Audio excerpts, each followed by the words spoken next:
teman kanal, senang sekali Dinia Sari Dewi hari ini ketemu kamu lagi untuk menyampaikan kabar baik kali ini dari alumni Universitas Brawijaya yang anget banget kemarin baru lulus dan wisuda, dan yang jadi bikin viral gitu ya karena teman saya ini kemarin itu kelulusan yang telah diraih. Ya, apa yang sebenarnya ya ini hal yang lumrah sempat karena viral di media Mas sosial. Elo nih yang sudah hadir bersama saya itu memang disabilitas daksa. Halo Mas Elo, apa kabar? Halo Ibu. Senang banget. Terima kasih sudah hadir di Kanal 24 dan menyapa teman-teman kanal ya. Dengan senang hati, Ibu. Baik. Saya mungkin langsung aja Mas Elo cerita-cerita. Kita semua sudah tahu nih, udah rame gitu bahwa Mas Elo ini mahasiswa berprestasi, alumninya Universitas Brawijaya, belum wisuda sudah bekerja di 2 instansi, satunya Aidran dan satunya sebagai content creator ya, di Citadel namanya. Citadel. Jadi itu apa? Itu industri kreatif yang tugasnya live streaming game di YouTube gitu. Ya untuk hiburan tapi juga mendapatkan penghasilan gitu Ibu. Dan karena Mas Elo ini difabel daksa gitu ya, terus kemudian sehari-hari beraktivitas menggunakan kaki, maka kaki ini menjadi salah satu tangan gitu ya, menjadi alat yang dia lakukan untuk segala macam. Untuk desain juga pakai kaki. Betul. Ini sampai panjang 2 ini karena sudah terbiasa untuk ini ya. Saya tadi sempat ngobrol dengan Mas Elo. Mas Elo, apa sih yang bikin dalam tanda kutip agak mengganggu mungkin ya bagi orang-orang yang merasa bahwa apa yang Mas Elo lakukan itu sangat spesial gitu ya. Yang kemarin aja yang menjadi viral dan menjadi headline di mana-mana. Wisudawan UB bersalaman menggunakan kaki seperti ini gitu dengan rektor seperti itu. Itu kan hal yang agak gimana gitu. Kalau Mas Elo bagaimana menanggapinya? Itu sebenarnya kalau dilakukan oleh yang non disabilitas kan hal yang lumrah ya, yang biasa gitu ya. Tapi karena ini yang dilakukan oleh disabilitas, apalagi pakai kaki gitu kan sangat jarang gitu ya. Ya mungkin orang pasti akan terkejut awalnya, mungkin akan terkagum gitu. Tapi sebetulnya tuh hal yang biasa dilakukan oleh non disabilitas itu juga sebenarnya hal yang biasa dilakukan oleh disabilitas, cuman beda cara. Ada istilahnya itu difabel. Nah, jadi difabel itu different ability. Jadi kami memiliki kekurangan, different ability atau kemampuan berbeda gitu. Ya, kami bisa melakukan berbagai hal yang dilakukan oleh teman-teman non disabilitas, hanya saja kemampuannya berbeda, caranya berbeda. Seperti saya menggunakan kaki, atau misalnya teman-teman disabilitas lainnya yang tidak bisa melihat atau netra itu menggunakan audio atau talkback dari gadget mereka, atau misalnya teman-teman tuli mereka menggunakan teks untuk berkomunikasi atau menggunakan bahasa isyarat gitu. So menurut Mas Elo itu bukan sesuatu yang spesial sebenarnya. Menggunakan kaki, melakukan aktivitasnya itu juga bukan sesuatu yang spesial. Betul. Termasuk menjadi mahasiswa UB. Betul, itu hal yang biasa. Cuman ya mungkin ya perjuangannya gitu ya. Kalau ngomongin kita membicarakan masalah perjuangan, tentu setiap orang memiliki perjuangan yang luar biasa. Baik yang disabilitas maupun yang non disabilitas. Kita semua memiliki ceritanya masing-masing gitu ya. Memiliki perjuangan masing-masing. Ya. Cuman ya seperti tadi yang saya bilang, dengan cara yang berbeda gitu. Mungkin teman-teman disabilitas ya bisa dibilang effortnya lebih gitu ya. Karena kan belum semua instansi mau menerima mahasiswa disabilitas. Cuman saja di Brawijaya itu sendiri ya setelah sudah ada unit layanan disabilitas yang menampungi teman-teman disabilitas gitu. Menurut Mas Elo artinya sampai sekarang pun kita itu belum terbuka sepenuhnya kesempatan-kesempatan untuk teman-teman disabilitas atau bagaimana Mas Elo?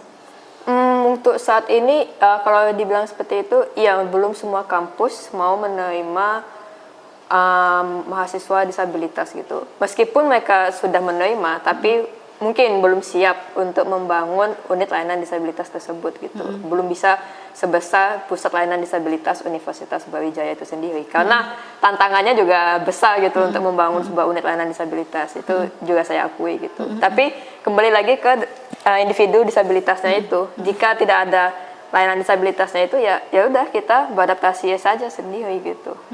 Bagaimana caranya kita bisa survive di lingkungan tersebut gitu. Karena kan kalau di luar sana di society, di masyarakat kan tidak ada unit layanan disabilitas ya, kita harus sangat mandiri gitu.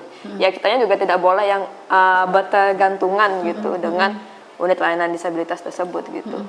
Bagaimana sih teman-teman disabilitas ini ya, kayak Mas Elo yang difabel, daksa gitu, tadi bilang kan kita berjuang lebih keras gitu ya daripada teman-teman yang normal gitu. Nah, kalau Mas Elo gimana tanggapannya? Apa sih yang harus diperjuangkan lebih gitu?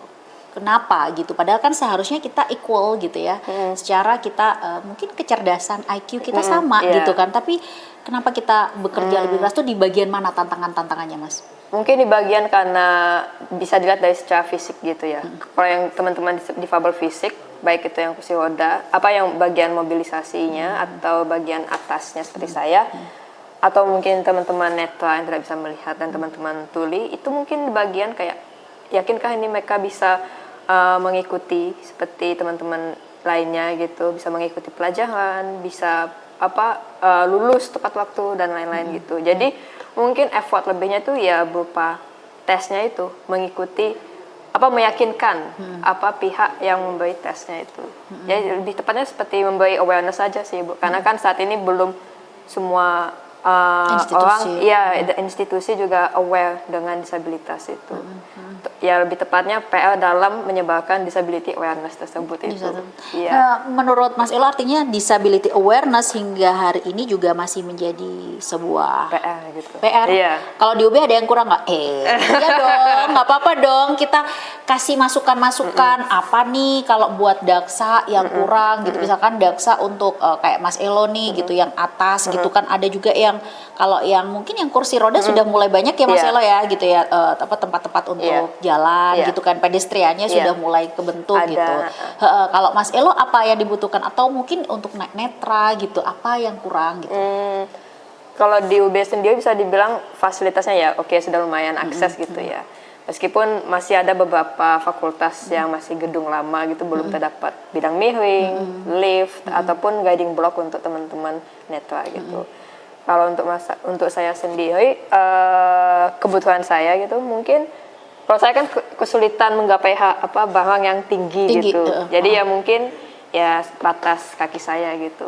Oh, misalkan posisi meja gitu ya? Ya, misalnya posisi meja kelas gitu. Kelas. Jadi kalau misalnya posisi mejanya itu lebih tinggi segini, itu saya kesulitan. Untuk mengetiknya. Tapi kalau posisi mejanya seperti ini, ya saya sangat gampang tinggal. Misal lab ya, lab komputer kan kadang-kadang tinggi-tinggi ya. Itu juga susah. Iya, itu juga susah. Ya, itu saya tinggal beradaptasi saja Ibu. Saya bisa minta izin ke pengurusnya untuk memindahkan keyboard dan mouse ke lantai. Jadi saya tinggal ya kayak gini saja gitu. Tinggal mengoperasikan keyboard dan mouse-nya dari lantai gitu. Dan itu nggak masalah sama ini. Nah tuh buat teman-temannya difabelnya sama nih kayak Mas Elo di UB bisa seperti itu, asal komunikasi ya. Betul. Itu ya kembali lagi tadi yang saya bilang, kitanya sebagai difabel juga harus beradaptasi. Kita tidak boleh manja gitu. Mentang-mentang di Brawijaya itu ada PLD, kayak apa-apa harus ada pendampingan, harus dibantu. Ya nggak bisa juga kayak gitu. Ini tadi Mas Elo datang sendiri loh, naik ojol ya, nggak ada yang nemenin. Saya kaget tuh. Gak ada sama siapa, saya sendirian Mbak. Waduh. Tapi semuanya tuh normal aja ya, dilakukan secara rutin ya, nggak ada masalah. Bagaimana ini yang saya penasaran, bagaimana dengan tugas kuliah? Nah ini kan desain ya, betul. Desain. Terus ini loh tugas akhirnya menarik. Jadi Mas Elo ini tugas akhirnya berupa film dokumenter. Nah loh, anak film ternyata. Nah kalau anak film kan kita perlu kerja lapangan gitu kan, yang menggunakan tool, alat, kamera, itu gimana? Itu sebetulnya proyek saya kan tugas individu Ibu, enggak tim kelompok dengan teman-teman kelas gitu. Tapi saya meminta bantuan dari teman-teman saya yang di Bali, misalnya seperti untuk mengantarkan saya untuk wawancara, untuk ngambil footage di lapangan gitu. Ya minta tolong teman untuk mengantarkan saja dan memegangi kameranya itu saat saya mengambil footage. Jadi saya misal kayak minta teman untuk kayak tolong dong rekamnya daerah sini, angle-nya seperti ini gitu. Ya udah jadi teman tinggal rekam, ya udah saya yang mengarahkan ya seperti Mengsupervisi. director. Iya, Oh, supervisornya oke gitu. oke. Jadi nanti temannya yang melakukan itu Iya. kan memang film kerja tim ya Mas Elo ya. Iya. Kerja tim. Jadi untuk naskah, untuk direct apa semuanya dan Kalau itu sebenarnya dari saya sendiri, saya cuma mengarahkan saja. Nanti angle kameranya seperti ini, terus posisinya seperti ini. Oke. Gitu. Oke. Kemarin kalau boleh tahu tugas akhirnya tentang apa? Judulnya Life Without Limits. Jadi itu film dokumenter yang menceritakan bagaimana teman-teman disabilitas di Bali membuat produk wirausaha. Tunggu, ini produk wirausaha yang bikin teman-teman difabel? Iya betul, teman-teman disabilitas. Itu semua jenis disabilitas Ibu. Ada teman-teman netra, tuli, teman-teman mental juga, bahkan teman-teman daksa juga. Mereka ada satu bapak, dia bisa dibilang cerebral palsy. Bapaknya ini kesulitan dalam mobilisasi gitu. Tapi bapaknya ini sangat pandai dalam membuat aksesoris, perhiasan, kalung, cincin. Padahal mobilisasi dia susah. Iya. Tapi bapaknya ini sangat handal dalam membuat aksesoris itu. Apa judulnya tadi? Life Without Limits. Gimana kalau misalkan teman-teman Kanal 24 pengen nonton? Oh, bisa teman-teman Kanal 24 bisa cek langsung di profil Instagram saya. Wes. Promosi sedikit. Oke, nggak apa-apa ya, sekalian kita promosi ya kan. Iya, Itu betul. ada di YouTube nggak sih? Ada di YouTube ya. Nanti kita kasih infonya ya. Iya. Gitu. menarik karena hal-hal semacam ini memang perlu disuarakan gitu ya. Kalau bukan teman-teman disabilitas sendiri yang menyuarakan itu, kita sendiri itu nggak tahu yang non disabilitas. Nyebutnya apa sih? Maaf kalau misalkan teman-teman disabilitas nyebut kita itu apa? Non disabilitas. Non disabilitas gitu ya. Jadi bukan normal dan ini bukan ya. Jadi disabilitas dan non disabilitas. Oke. Nah, apa Mas, ini kadang-kadang kita juga sebagai orang yang non disabilitas nggak ngerti nih rule atau aturan yang boleh dan tidak boleh, yang nyaman buat teman-teman disabilitas dengan yang enggak itu nggak ngerti gitu. Yang seperti kita obrolkan tadi sebelum kita take gitu ya. Kayaknya ada teman yang netra ketika dipanggil dengan keras itu dia nggak suka gitu, dia sukanya ditepuk gitu karena dia bilang bahwa pendengaran saya itu cukup kuat gitu, lebih peka ketika saya tidak bisa melihat gitu. Jadi apa sih yang boleh dan nggak boleh dan bagaimana teman-teman yang non disabilitas ini bisa memahami itu gitu? Kalau yang teman netra tadi itu kan kalau misalnya diteriakin kan rasanya kayak dibentaki gitu ya Bu ya. Jadi makanya lebih baik ditepuk saja gitu. Nah itu sama seperti untuk teman-teman tuli. Kalau mau memanggil teman-teman tuli, jangan lempar barang gitu. Lempar kertas, lempar pensil atau apapun itu. Ya misalnya ada mau berkomunikasi dengan teman-teman tuli, sampaikan saja, sama juga tepuk punggung mereka gitu. Nah, terus kalau misalnya teman-teman non disabilitas belum bisa berbahasa isyarat, bisa lewat HP atau kan bisa tertulis juga gitu. Bahasa mulut mereka bisa? Oral bisa. Kalau daksa?